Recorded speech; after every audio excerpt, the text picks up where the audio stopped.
2024 मसीहा किसी समय पर सरिया पे जाउछि आ प्रभु यीशु ख्रीष्ट आमर प्रभु एवं त्राणकर्ता उद्धारकर्ता भावरे माने तांको ग्रहण करियछु आ ओरे लोक माने आछि विभिन्न प्रकार भावरे जो प्रभु को जानिना से माने नूतन वर्ष को अपेक्षा करी नूतन वर्ष को से माने पालन करबा ପାଇଁ चाहुछंती जाउछंती अनेक प्रकार निशा द्रव्य अनेक भोग विलास से माने नूतन वर्ष को से माने पालन करिवे किंतु आमे सही जीवंत वाक्य को नेकी आमे नूतन वर्ष प्रवेश करछु हालेलुया हालेलुया एही वाक्य जीवंत एवं कार्य साधक अटे मु आपन मान अछि सातोटी विषय कहिबे नूतन वर्ष रे की प्रकार आमान को जीवन यापन करिया कर जो द्वारा परमेश्वर आम मान को एवं हमर परिवार हमर समाज को हमर मंडली को आशीर्वाद कर प्रथम विषय हो प्रार्थना एवं उपवास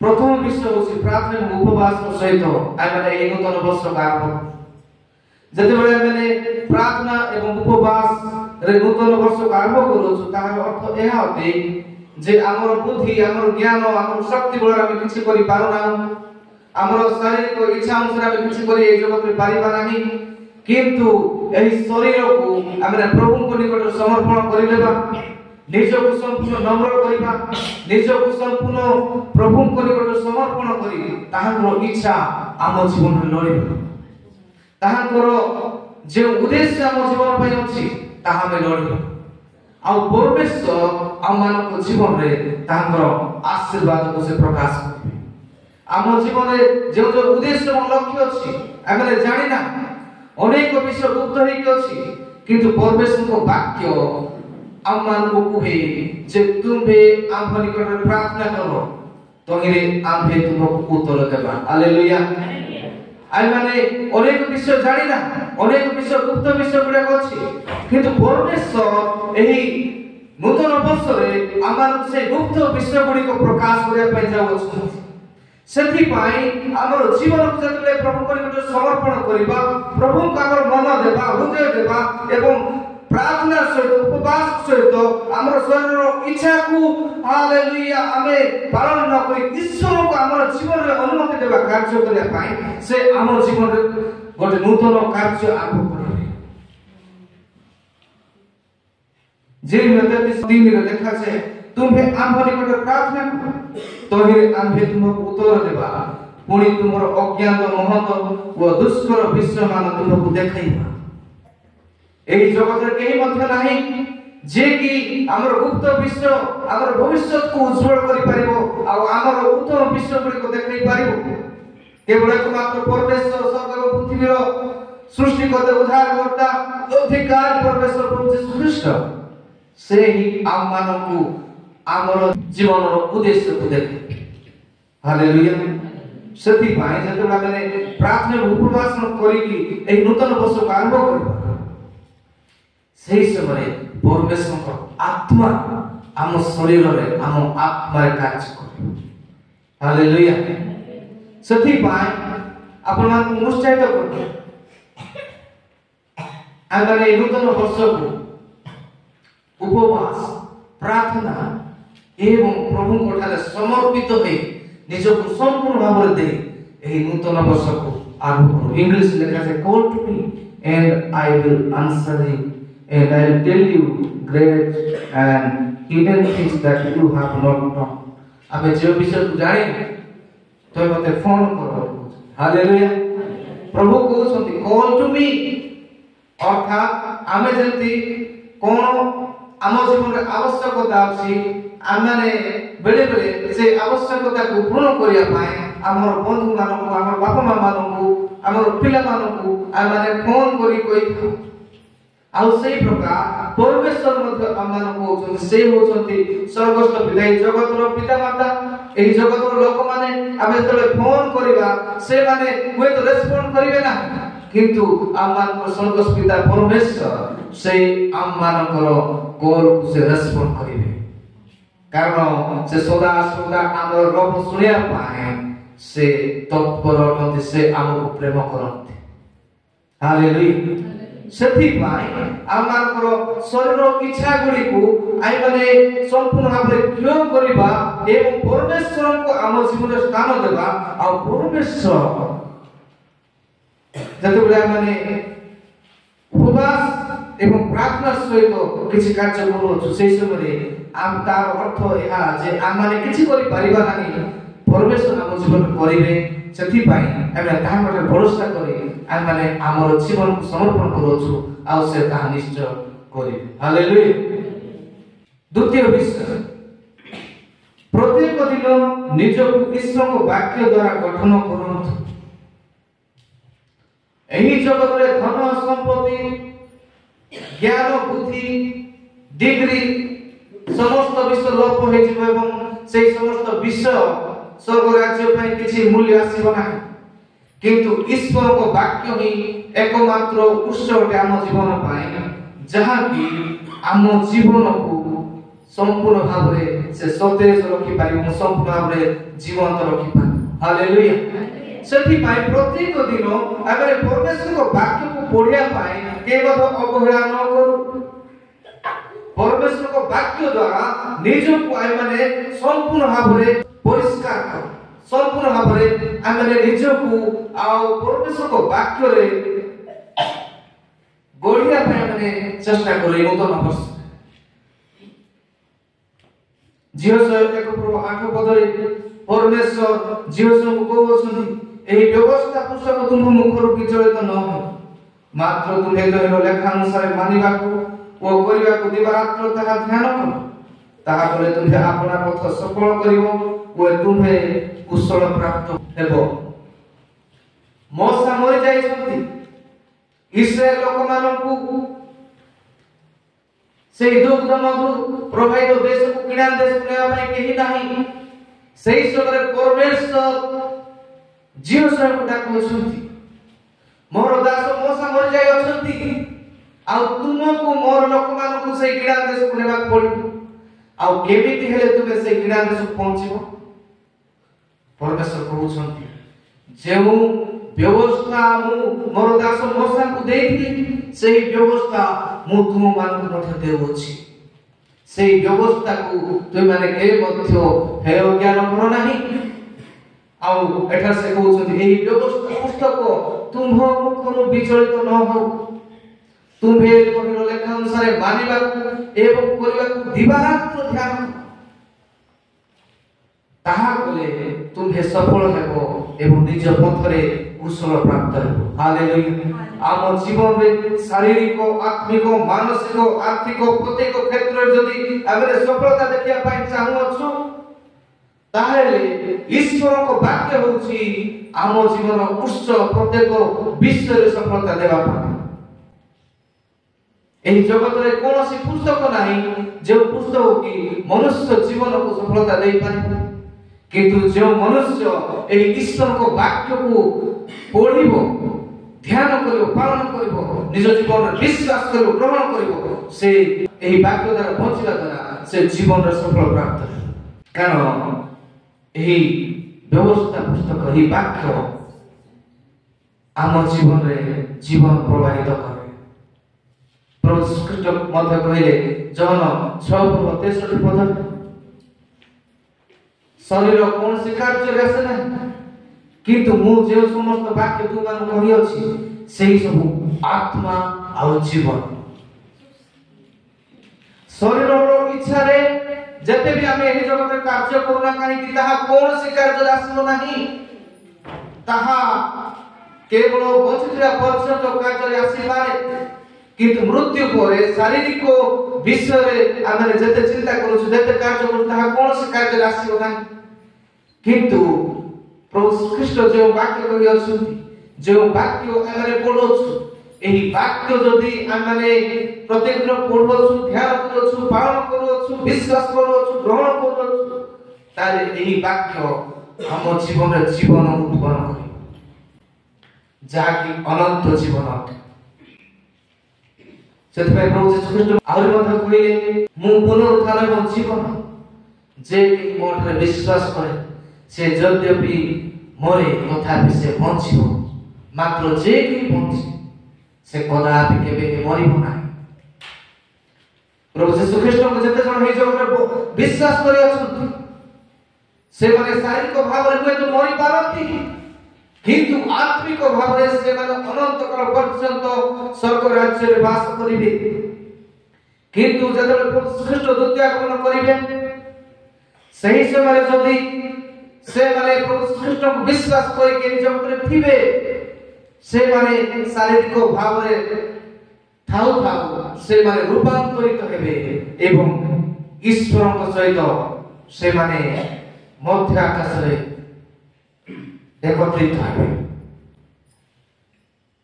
प्रभु ख्रीष्ट जे थिले से असंते सदा सदा रहिबे ताहां द्वारा समस्त विश्व सृष्टि हैला से आम पाई जीवन देले से मृत्युवरण कले से समाधि प्राप्त हेले से पुनरुत्थित हेले एवं से स्वर्गारोहण कले। आउरी मध्य गोटे वाक्य अछि से पुनरागमन करूछ। हालेलुया। ताहांकर कोनोसी कार्य कोनोसी वाक्य मिथ्या रे मोर प्रिय मान समस्त वाक्य सफल हे सारिछि। आ प्रभु यीशु ख्रीष्ट पुनर्बार एही जगत को से तांकरी लोक मानकु से नेबा पानी आसुछथि। सेति पाई जो माने एही वाक्य को पालन करथि एही वाक्य को विश्वास करथि से माने प्रभु यीशु ख्रीष्ट सहित मध्य आकाश रे से माने भेट हेबे। आ सेति मध्य आपण माने एवं हूँ आमे सौभाग्यटू से जीवंत परमेश्वर प्रभु यीशु ख्रीष्ट को जानि अछु आउ एही वाक्य को ने जानि अछु। सेति पाई एही वाक्य को प्रत्येक दिन ध्यान करबा द्वारा प्रत्येक दिन विश्वास करी ग्रहण करिया द्वारा आइ माने आम जीवन रे सफल प्राप्त हेबा। गीत संहिता 105 लेखा जाय तुम वाक्य मो जन पे प्रदीप ओ मो पथ पाई आलो अटे। ईश्वर को वाक्य आम जन पे प्रदीप एवं आम पथ पाई आलो अटे।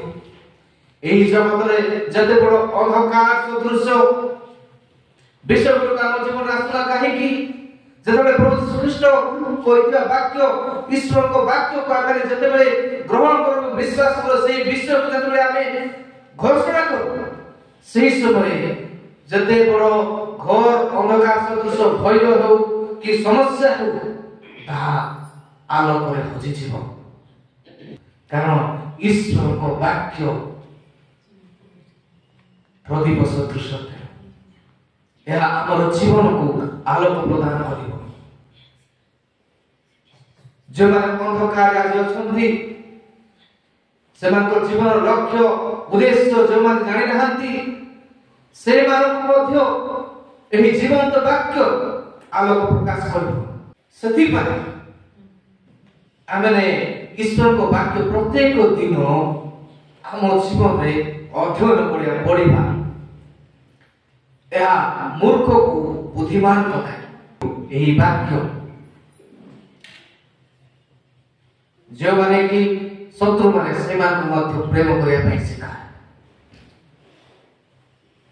सेमान को मध्य क्षमा देवा पई सिखाए सेमान को की प्रकार व्यवहार करिया हुए ताहा सिखाए। आ एही जगत रे परमेश्वर वाक्य छाड़ा कोनोसी एही प्रकार विषय नाही जहा कि आलो सुपुरुष जण मनुष्य जीवन रे कार्य करि पारे।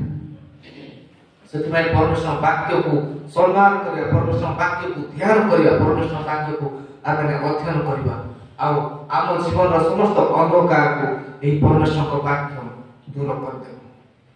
गीत संहिता 1:3 रे लेखा जे जे वृक्ष जल सत निकट रपित जहार पत्र ही केबे मळि रहे एही परि वृक्ष सत से हेबो पुनि से जहा करबो सत्य से सफल हो। जे कि परमेश्वर वाक्य को विश्वास करिवो ग्रहण करिवो ध्यान करिवो एवं सही वाक्य को प्रत्येक समय रे स्मरण करिवो सही व्यक्ति जलस्रोत निकट रपित वृक्ष सदृश हेबो। जलस्रोत निकट रपित वृक्ष के मध्य झावणिबो नाही ता सही व्यक्ति के मध्य झावणिबो नाही। Hallelujah hallelujah. सेथि पाई एमन ईश्वर को वाक्य को आम जीवन रे अधिक प्रेम तृतीय विषय मु कहया पाई छै पवित्र आत्मा को रब सुनंतु परमेश्वर को रब सुनंतु आमे जो परमेश्वर को जानि अछु से सदा सदा कथा हेबा परमेश्वर पिता माता जे प्रकार निजर संतान मान सहित कथा हेबा पई चाहंती सेही प्रकार से आम मान सहित कथा हेबा पई आम से ताकर रब सुनाया पई प्रत्येक समय से चाहंती जतबे से आम मान को देखंती नयनर पितुर सदस्य देखंती परमेश्वर वाक्य द्वारा कथा कहै बाइबल द्वारा कौन से प्रचारकों के माध्यम रे कथा कहबे केबा कौन से व्यक्ति माध्यम रे कथा कहबे केबा कौन से प्रकृति कौन से परिस्थिति माध्यम रे कथा कहबे परमेश्वर आउ आभ्यंतरीण भाव रे आंतरिकता रे अंतर से कथा कहबे आउ परमेश्वर एही प्रकार अनेक माध्यम से कथा कहबे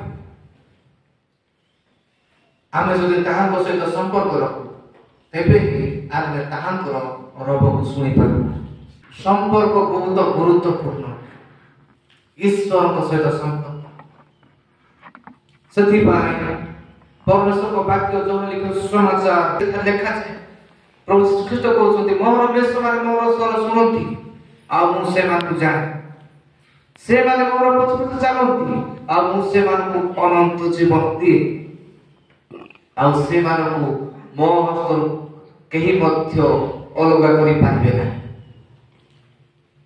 प्रभु जदि आमानकु धरिबे ए जगत की अछि जे कि आमानकु प्रभुंकर हस्तरु से अलगा करि पारे सेथि पाई आमानकर संपर्क प्रभुक सहित घनिष्ठ संपर्क हेबा आवश्यक होते जो द्वारा आमाने परमेश्वर को रब को माने सुनि पारे स्वप्न रे दर्शन रे अंतर रे परमेश्वर वाक्य माध्यम रे अन्य अन्य माध्यम रे परमेश्वर हम सहित कथा है आउ मु एहा घोषणा करूछि एही 2025 मसिया रे आपण माने परमेश्वर को रब सुनिया पाइ जाओ समस्त माने आमेन कहबो आमेन आमेन यीशु को नाम रे आमेन आमेन परमेश्वर को रब आ माने प्रत्येक समय सुनिबो द्वितीय तिमोथी 3:16 लिखा है समस्त शास्त्र ईश्वर निश्चित शिक्षा अनुयोग संशोधन एवं धार्मिकता सबके शासन निमंते उपकारी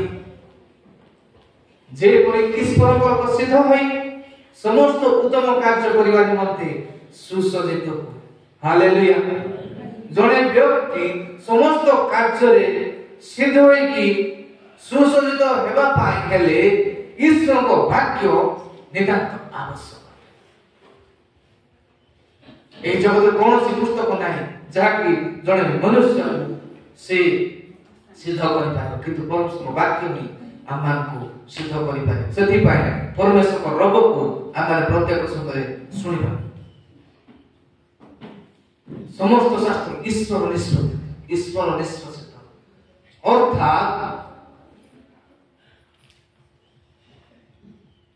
इंग्लिश लिखा जाए ब्रीथ बाय गॉड जते बेले जने मनुष्य आत्मिक भाव रे मरि थिबो प्रभुଙ୍କର वाक्य जते बेले तार जीवन रे से एमति निश्वास सदृश से निज जीवन रे ग्रहण करिबो सेही समय परमेश्वर को से ब्रीथ जोडा कि से निश्वास छाडछंती से निश्वास ता अंतर भीतर बुझिबो आ आत्मिक व्यक्ति मरि थिया व्यक्ति बंचित आ से व्यक्ति की अनंत जीवन प्राप्त हालेलुया एही शरीर माटीर शरीर माटी रे मिसिबो आ माने धन्य जे अनंत जीवन पाइबार अधिकार प्रभु श्री कृष्ण को जानि पारो हमने पाइछ हालेलुया ब्रीथ बाय गॉड बोले प्रभु एमति फुंकी छ से सेमति फुंकीले आ माने विश्वास से फुंकी कहले ए वाक्य पढ़िया द्वारा आमे जीवन पाउछ गीत संहिता 33:6 रे लिखा जाय ଗଗନମଣ୍ଡଳ ସଦାପ୍ରଭୁଙ୍କ ବାକ୍ୟରେ ଆଉ ତହିଁର ସମସ୍ତ ବାହିନୀ ତାହାଙ୍କ ମୁଖର ନିଶ୍ୱାସରେ ନିର୍ମିତ। ଆକାଶ ହେଉ, ଆକାଶ ହେଉ କହିଲେ ଆକାଶ ହେଲା। ଗଗନମଣ୍ଡଳ ଆକାଶ ହେଲା, ତାପରେ ହେଉ କହିକି ଯେତେବେଳେ ନିଶ୍ୱାସ ନେଲେ ଆକାଶରେ ଥିବା ସମସ୍ତ ଗ୍ରହ ନକ୍ଷତ୍ର ଯେତେ ସବୁ ଅଛି ଆପେ ଆପେ ହେଇଯାଏ।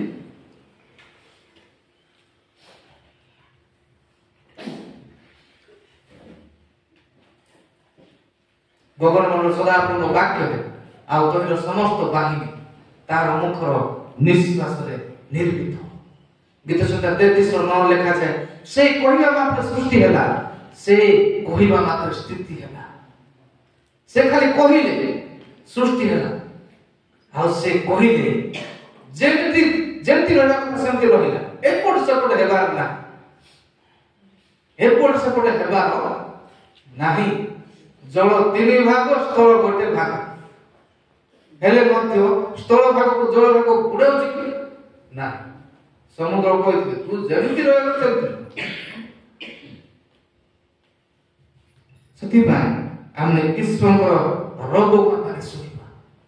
ଯାହାର କାନ ଅଛି ସେ ଶୁଣ। ପ୍ରଭୁ କହିଲେ, କାନ ତ ସମସ୍ତଙ୍କର ଅଛି। ପ୍ରଭୁଙ୍କର କହିବାର ଅର୍ଥ କଣ? ପ୍ରଭୁଙ୍କର କହିବାର ଅର୍ଥ ବେଳେ ବେଳେ ଆମେ ପରମେଶ୍ୱରଙ୍କ ବାକ୍ୟକୁ ଆମେ ହେଇ ଜ୍ଞାନ କରୁଛୁ। ଆମେ ଭାବୁଛୁ ସଣ୍ଡେ ତ ଚର୍ଚ୍ଚ ଯିବାର ଅଛି, ମିଟିଂ ତ ଗୋଟେ, ଉପାସନା ତ ଆଉ କଣ ଏଟା, ଏମିତି ତ ଗୋଟେ ଚାଲିଛି। ନାଇଁ ନାଇଁ, ଏମିତି ନାହିଁ। ଯାହାର କାନ ଅଛି ସେ ଶୁଣ କହିବାର ଅର୍ଥ ହଉଛି ଧ୍ୟାନ ଦିଅ, ପରମେଶ୍ୱରଙ୍କ ବାକ୍ୟକୁ ଭଲ ଦେଇକି ଶୁଣ ଏବଂ ନିଜ ହୃଦୟରେ ନିଜ ଜୀବନରେ ବିଶ୍ୱାସ କରି ଗ୍ରହଣ କର। ସେଇଟା ହିଁ କାର୍ଯ୍ୟରେ ଅନନ୍ତ ଜୀବନର କାର୍ଯ୍ୟରେ ଆସିବ। ଚତୁର୍ଥ ବିଷୟ, ବିଶ୍ୱାସରେ କାର୍ଯ୍ୟ କରି ଧୈର୍ଯ୍ୟ ସହ ଈଶ୍ୱରଙ୍କ ଇଚ୍ଛାକୁ ଅପେକ୍ଷା କର। କେବେ ମଧ୍ୟ ନିରୁତ୍ସାହିତ ହୁଅନ୍ତୁ ନାହିଁ। ଆଜି ଯଦି ଆର୍ଥିକ ସମସ୍ୟା ଅଛି ନିରୁତ୍ସାହିତ ହୁଅନ୍ତୁ ନାହିଁ। ଆଜି ଯଦି ଅଭାବ ଅଛି ନିରୁତ୍ସାହିତ ହୁଅନ୍ତୁ ନାହିଁ। ଆଜି ଯଦି ଚାକରି ନାହିଁ ନିରୁତ୍ସାହିତ ହୁଅନ୍ତୁ ନାହିଁ। ଆଜି ଯଦି ଅନେକ ସମସ୍ୟା ଦେଇକି ଯାଉଛନ୍ତି ନିରୁତ୍ସାହିତ ହୁଅନ୍ତୁ ନାହିଁ। 2 Corinthians 5:7 ଲେଖାଯାଏ, କାରଣ ଆମେମାନେ ଦୃଶ୍ୟ ବିଷୟ ଦେଇ ଜୀବନ ଯାପନ ନ କରି ବିଶ୍ୱାସରେ ଜୀବନ ଯାପନ କରୁଅଛୁ।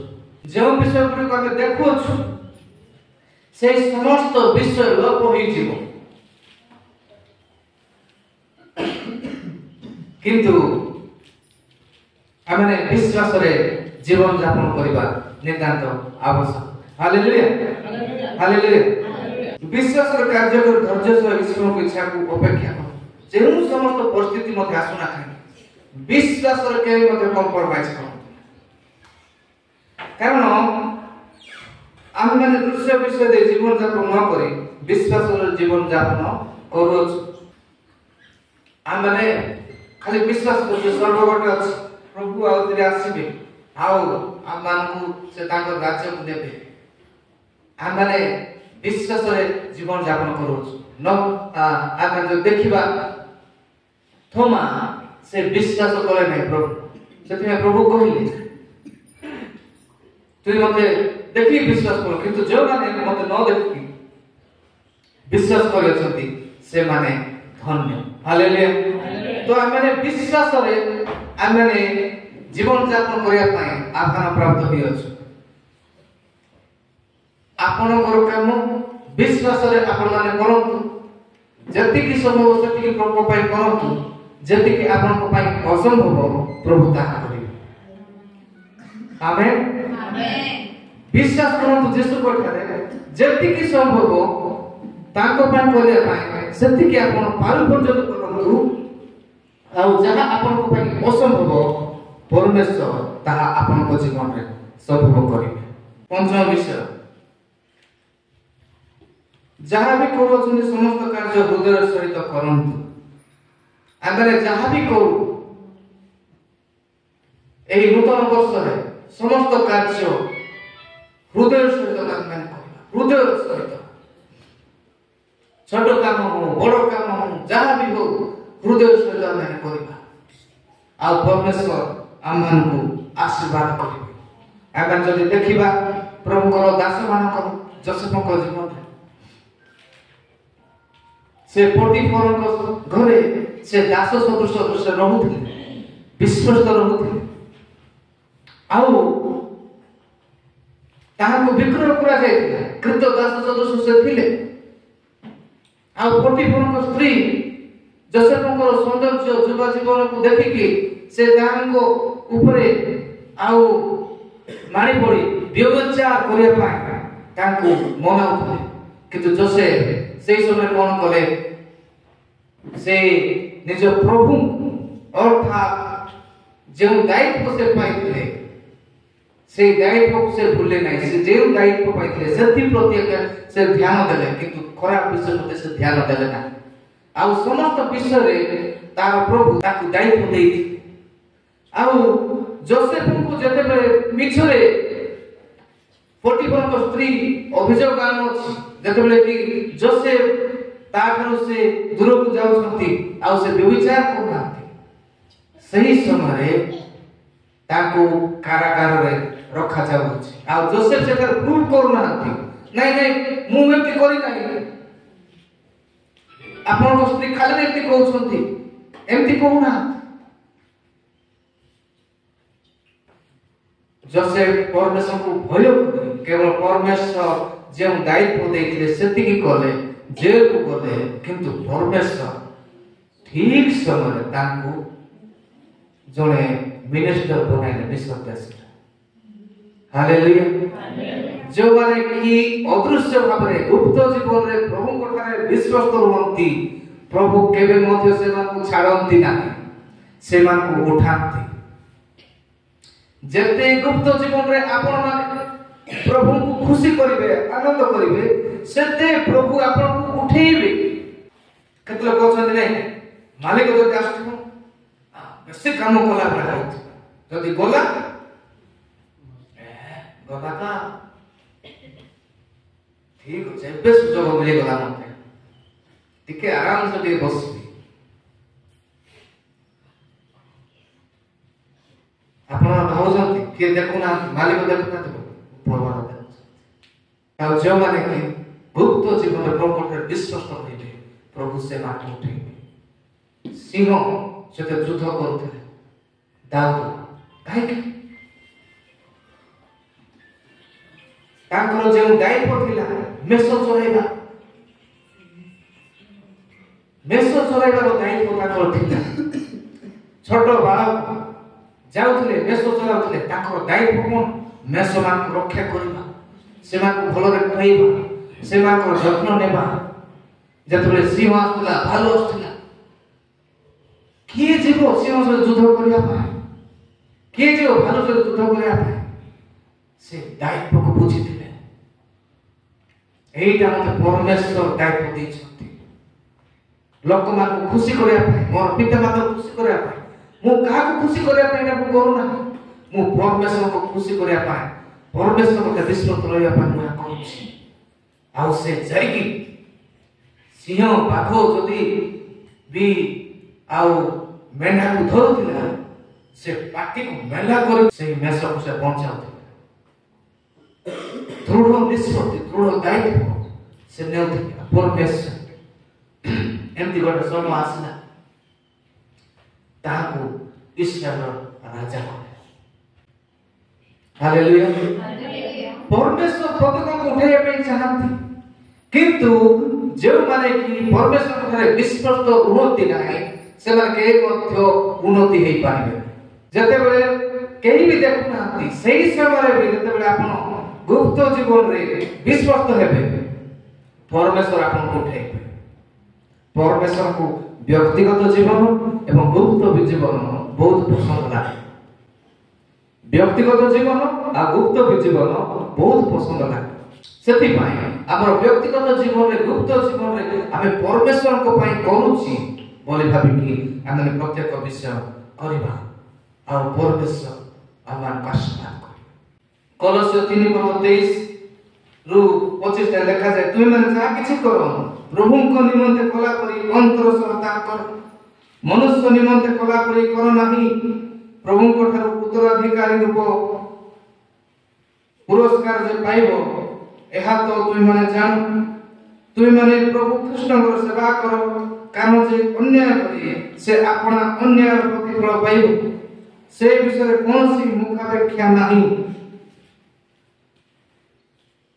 ଯେ ଅନ୍ୟାୟ କରିବ ସେ ଅନ୍ୟାୟର ପ୍ରତିଫଳ ପାଇବ।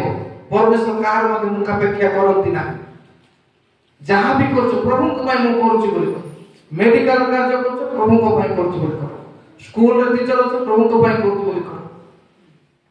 ଯେଉଁ କାର୍ଯ୍ୟ କରୁଛ ପ୍ରଭୁଙ୍କ ପାଇଁ କରୁଛି ବୋଲି କରନ୍ତୁ, ଆଉ ପ୍ରଭୁ ଆପଣମାନଙ୍କୁ ଆଶୀର୍ବାଦ କରିବେ। କିଏ ଦେଖୁ କି ନ ଦେଖୁ, କିଏ ପ୍ରଶଂସା କରୁ କି ନ କରୁ। କେତେ ଜଣ ଭାବନ୍ତି ମୁଁ ଏତେ କାମ କଲି, ଟିକେ ବି ମତେ ଟିକେ ପ୍ରଶଂସା ବି କଲେ, ମତେ ଟିକେ ଧନ୍ୟବାଦ ବି ଦେଲେ ନାହିଁ। କେବେ ମଧ୍ୟ ସେଇଟା ଆଶା କରନ୍ତୁ ନାହିଁ। ଆପଣ ପ୍ରଭୁଙ୍କ ପାଇଁ କରୁଛନ୍ତି, ଆପଣଙ୍କ ପାଇଁ ବହୁତ ବଡ଼ ପୁରସ୍କାର ଅଛି। ପ୍ରଭୁ କେବେ ମଧ୍ୟ ଯେଉଁମାନେ ଭଲ କାର୍ଯ୍ୟ କରନ୍ତି ସେମାନଙ୍କୁ ପୁରସ୍କାର ନ ଦେଇକି ରହିବେ ନାହିଁ। କାରଣ ସେ ପୁରସ୍କାର ଦେବା ପରମେଶ୍ୱର, ସେ ଆଶୀର୍ବାଦ କରିବା ପରମେଶ୍ୱର, ସେ ଉଠାଇବା ପରମେଶ୍ୱର। ସେଥିପାଇଁ କୌଣସି ବି କାର୍ଯ୍ୟ ପ୍ରଭୁଙ୍କ ପାଇଁ ମୁଁ ଏଇଟା କରୁଛି ବୋଲି କର। ଝାଡୁ, ଚର୍ଚ୍ଚକୁ ଝାଡୁ କରିବା, ଚେୟାର ସଜାଇବା, ଆଉ ମାଟ୍ରେସ୍ ଗୁଡାକ ଫୋଲ୍ଡ କରି ରଖିବା, ଆମେ କାହିଁକି ଆକୁ ତାକୁ ଦେଖିବା? ଏଇଟା ପ୍ରଭୁଙ୍କର କାମ। ମୋର ଏଇଟା ନାହିଁ, ପ୍ରଭୁଙ୍କ ପାଇଁ ମୁଁ କରୁଛି ବୋଲି କରିବି। କିଏ ନ କରିବା ପୂର୍ବରୁ ମାଟ୍ରେସ୍ ଗୁଡାକ ଉଠେଇକି ସାଇଜରେ ରଖ, ଚେୟାର ଗୁଡାକ ସାଇଜରେ ରଖ, ଯେଉଁ ବିଷୟ ଯୋଉଠି ରହିବା କଥା ରଖନ୍ତୁ। ଚର୍ଚ୍ଚର ଦାୟିତ୍ୱ ନିଅନ୍ତୁ, ମଣ୍ଡଳର ଦାୟିତ୍ୱ ନିଅନ୍ତୁ। ମା ବାପଙ୍କ ପାଇଁ ମୁଁ ବହୁତ ଖୁସି, ସେମାନେ ଦାୟିତ୍ୱ ନେଇକି ଆଗରେ ଠିଆ ହେଇକି ଗୀତ ଗାଉଛନ୍ତି, ଲିଡିଂ କରୁଛନ୍ତି, ଅନେକ ବିଷୟରେ ସେମାନେ ଉନ୍ନତି ହେଉଛନ୍ତି।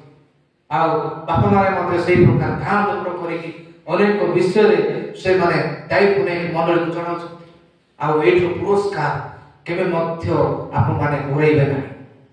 ପୁରସ୍କାର ଏଇଠୁ ବହୁ ଗୁଣିତ ଭାବରେ ପାଇବେ, ବହୁ ଗୁଣିତ ଭାବରେ। ଯେତେ ଜଣ ଏଠାରେ ଅଛନ୍ତି, ଛୋଟ କାମ ବି ଚର୍ଚ୍ଚର ଯାହା ବି କରୁଛନ୍ତି, ପ୍ରଭୁ କେବେ ମଧ୍ୟ କାହାର ବାକି ରଖନ୍ତି ନାହିଁ, ପ୍ରତ୍ୟେକଙ୍କୁ ଆଶୀର୍ବାଦ କରିବେ। ଯେଉଁମାନେ ମଧ୍ୟ ଅନେକ ଅପମାନ, ଦୁଃଖ, କ୍ଲେଶ, କଷ୍ଟ ସହିଲେ ମଧ୍ୟ କୌଣସି ବିଷୟକୁ ଆସିଲେ ମଧ୍ୟ କୌଣସି ବିଷୟକୁ ନିଜ ହୃଦୟରେ ନ ନେଇ ପ୍ରଭୁଙ୍କ ପାଇଁ ମୁଁ କରୁଛି ବୋଲି କହୁଛନ୍ତି। ମୁଁ ଆଜି ପ୍ରଭୁଙ୍କର ଦାସ ହିସାବରେ କହିବା ପାଇଁ ଚାହେଁ, ପ୍ରଭୁ ଆପଣଙ୍କୁ ବହୁତ ପ୍ରେମ କର। ହାଲେଲୁୟା। ଆଉ ଷଷ୍ଠ ବିଷୟ, এই 2025 ମସିହାରେ ଯେଉଁମାନେ ଆତ୍ମିକ ନେତା ମାନେ, ଯେଉଁମାନେ କି ଭଲ ଭାବରେ ଆଉ ନିଜର ପରିବାର, ନିଜର ଆଉ ମଣ୍ଡଳୀକୁ ଚଳାଉଛନ୍ତି, ସେହି ପ୍ରକାର ନେତା ମାନଙ୍କୁ ମଧ୍ୟ ବାଛନ୍ତୁ। କିଛି ଯଦି ଆଉ ସଜେସନ ନେବା ପାଇଁ ଅଛି, ସେମାନଙ୍କର ସଜେସନ ନିଅନ୍ତୁ, ଯେଉଁମାନେ କି ବାକ୍ୟ ଅନୁସାରେ ଆପଣମାନଙ୍କୁ ସେମାନଙ୍କୁ ଉପଦେଶ ଦେବେ। ଆଉ ମଣ୍ଡଳୀ ସହିତ ସଂଯୁକ୍ତ ହୁଅନ୍ତୁ। ମଣ୍ଡଳୀ ସହିତ ଯଦି ଅଲଗା ହେବେ, ଯେମିତିକି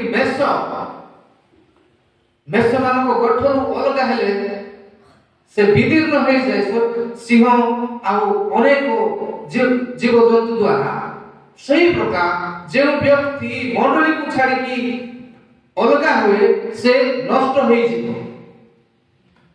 କେତେ ଜଣ ଭାବୁଛନ୍ତି ଯେ ଏଟା ମଣ୍ଡଳୀ ଗୋଟେ କଣ? ମଣ୍ଡଳୀ ହେଉଛି ସବୁଠାରୁ ଆଉ ଏଇ ଜାଗତିକ ଭାବରେ, ଆତ୍ମିକ ଭାବରେ ସାହାଯ୍ୟ କରିବା ପାଇଁ, ସୁଖ ଦୁଃଖରେ ଠିଆ ହେବା ପାଇଁ ଗୋଟେ ଉତ୍ସ। ସେଥିପାଇଁ ମଣ୍ଡଳୀକୁ କେହି ମଧ୍ୟ ଛାଡ଼ନ୍ତୁ ନାହିଁ। ମଣ୍ଡଳୀର ଲୋକମାନଙ୍କୁ କେହି ମଧ୍ୟ ଛାଡ଼ନ୍ତୁ ନାହିଁ। ଯେତେ ଦୁଃଖ କଷ୍ଟ କ୍ଲେଶ ଆସୁ, मंडली सहित मिसिकी रुहंतु, मंडली परामर्श नियंतु, मंडली साहाय्य लोड़ंतु। किसी जदि भल विषय होछि मंडली कहंतु प्रार्थना करिया ए सब विषय शिखिबार अछि। आ ए 2025 रे मु एक्सपेक्ट करूछि एही समस्त विषय हेबो। हालेलुया। मंडली रु गठरु जे अलगा हला से नष्ट होई जिवो। जे माने बेसी निज को ज्ञान देखाइबा, निज गर्व अहंकार करिक मंडली को छाड़ी अलगा होछंती से मान नष्ट हेबो। स्पिरिचुअल सपोर्ट दरकार, आत्मिक सपोर्ट दरकार। मंडली रो नेता मानकर उत्साह दरकार, मंडली रो नेता मानकर प्रार्थना दरकार, मंडली रो प्रार्थना प्रत्येक विषय पाई दरकार। सेथि पाई के मध्य केते भी दुख कष्ट क्लेश आसना काहे मंडली रो अलगा होत नाही। प्रत्येक दिन मंडली से तो जड़ी होत परमेश्वर को उपस्थिति रे आगो को बढ़त। Hallelujah, hallelujah. मु आपन को उत्साहित करया पाई चाहे ए 2025 रे यीशु को छोड़ा वाक्य छोड़ा कोनोसी विषय को प्रायोरिटी दियंतु नाही। कोनोसी विषय प्रभु को जदि प्रभु को छोड़ा जदि आपण माने कोनोसी विषय को प्रायोरिटी देउछंती ताहले आपण बहुत बड़ डेंजर रे अछंती, विपद रे अछंती। एहा जानू आंभ साक्षात तुमर कोनोसी देवता हेबो ना। आंभ साक्षात तुमे कोनोसी खदित प्रतिमा निर्माण करिबो ना कि ताहाକୁ प्रणाम करिबो ना। गत थर मध्य कहउथिली, आज मध्य कहउची केही मध्य कोला सुता कोला टीका से बिलेई जते बेले से क्रॉस करूची से समय अशुभ कहिबा। दुईटा बॉडी देखले शुभ, तीनटा बॉडी देखले अशुभ। अनेक विषय जो अंधकार शक्ति दुष्ट आत्मार जो सब रोग गुड़िक अछि एटा सब विनाश करत। यीशु को नाम आपन को पय यथेष्ट। यीशु होछथि आपन को पय यथेष्ट। मनुष्य जदि एई जगत रे किछि आवश्यक करे ता जीवन पाए से होछथि प्रभु यीशु ख्रीष्ट, जे कि जीवन रो उत्स। कौन सी कला सूता, कौन सी कला धागा, कौन सी विषय, कौन सी कला टीका आपन को रक्षा करिवो नाही कि साहस आपन को पय रक्त झराई नाही आपन को रक्षा करिया पाए। प्रभु यीशु ख्रीष्ट ही जणे जे कि आपन को पाए से रक्त ढाली से जीवन देछि। आ यीशु को नाम जेतले आपन प्रार्थना करबे से आपन को प्रार्थना सुनिबे। सप्तम विषय ईश्वर को वाक्य निज जीवन में घोषणा करत। प्रत्येक दिन घोषणा करत। सकाळ उठिले प्रार्थना कले घोषणा करत। यीशु को नाम रे मु आज शांति रे रही। यीशु को नाम रे मु आज आनंद रे रही। यीशु को नाम रे मु आज भय मुक्त रे रही। यीशु को नाम रे मु आज उन्नति हेबी। यीशु को नाम रे मोर पिला माने आशीर्वाद पाइबे। यीशु को नाम रे मुझे तो बाहर को जीवी प्रभु मते सुरक्षा देबे। घोषणा करो यीशु को नाम। हालेलुया। कारण यीशु को नाम रे शक्ति अछि। घोषणा करो। द्वितीय तिमोथी रे लेखा जाय 5:7 रे ईश्वर आमान को विरुद्ध आत्मा दे नाहंती मात्र शक्ति प्रेम एवं सुबुद्धिर आत्मा दे अछि। हालेलुया। आमान को भय करिवार आत्मा दे नाहंती ईश्वर, मात्र से आमान को शक्ति प्रेम एवं सुबुद्धिर आत्मा दे अछि। शक्ति रे बंचिया पाई से आमान को एही जगत रे आत्मा दे अछि, पवित्र आत्मा। आ प्रेम कौनसी अंधकार शक्ति कौनसी विषय ईश्वर को प्रेम करू हमको अलगा करि पारिबो नाही। शिष्य मान जीवन में यीशु को शिष्य मान जीवन में अनेक दुख कष्ट आसला किंतु ईश्वर को प्रेम करू कौनसी विषय से मान को अलगा करि पारला नाही। आज मध्य सही प्रेम जीवंत यीशु को नाम रे सही प्रेम आम जीवन रे अछि। आ सही प्रेम ठू आम कई जगत कौन सी विषय अलगा करि पारिबो ना। डिक्लेयर यीशु का आ सुबुद्धिर आत्मा दे अछि। जगतर ज्ञान बुद्धि जगतर बंचिथिबा पर्यंत ही कार्य करिवो किंतु ईश्वर ठारू आसीथिबा ज्ञान एवं बुद्धि ता अनंत काल पर्यंत कार्य करिवो।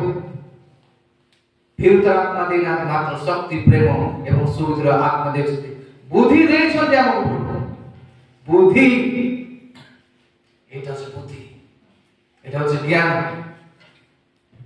आमर शरीर को केमती मेंटेन करिया को आत्मिक जीवन को मेंटेन केमती करा हबो अर्थ को केमती मेंटेन करा हबो परिवार को केमती चलेला को हबो मंडल को केमती चलेला को हबो समाज को केमती चलेला को हबो एई जगत को केमती चलेला को हबो समस्त विश्व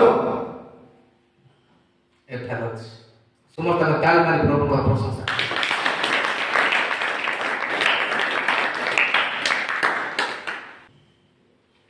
यीशु ख्रीष्ट समग्र जगतर प्रभु अटंती सती पाई लेखा जाए जहन 3:16 ईश्वर जगत को प्रेम कले जे से अपना अद्वितीय पुत्र को दान कले जे पर जे कि ताहा कथार विश्वास करे से विनष्ट न होई अनंत जीवन प्राप्त होए जे केही अर्थात से उच्च जाति हेई थाओ नीच जाति हेई थाओ जो धर्मर व्यक्ति हेई थाओ ना काहे कि जेतबे से प्रभु यीशु ख्रीष्ट को विश्वास करिवो से विनष्ट न होई अनंत जीवन प्राप्त होबो से कोनोसी देशर हेई थाओ कोनोसी भाषावादी हेई थाओ कोनोसी प्रकार व्यक्ति भी हेई थाओ जदि से यीशु ख्रीष्ट विश्वास कला जीवन ता जीवन प्रवाहित हो से जीवन होछि अनंत जीवन आ यीशु ख्रीष्ट केवल क्रिश्चियन मानकर प्रभु ताहा नुहे यीशु ख्रीष्ट समग्र मानव जातिर प्रभु अटंती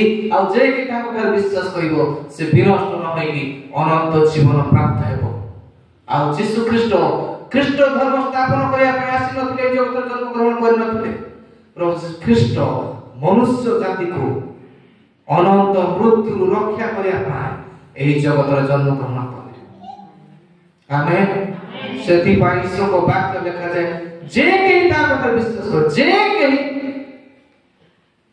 से विनष्ट न होई अनंत जीवन प्राप्त हे एही सातोटी विश्वास प्रभु आपण मानकु एही 2025 मसिया रे यीशु को नाम घोषणा करिबा पय चाहे जे आपण को आशीर्वाद करू अछंती रिसीव करो आमेन आशीर्वाद करू अछंती प्रत्येक विषय शारीरिक आत्मिक मानसिक आर्थिक प्रत्येक विषय प्रभुंकर आत्माकर शक्ति रे आपण माने एई वर्ष आशीर्वाद प्राप्त होबा पय जाबो आमेन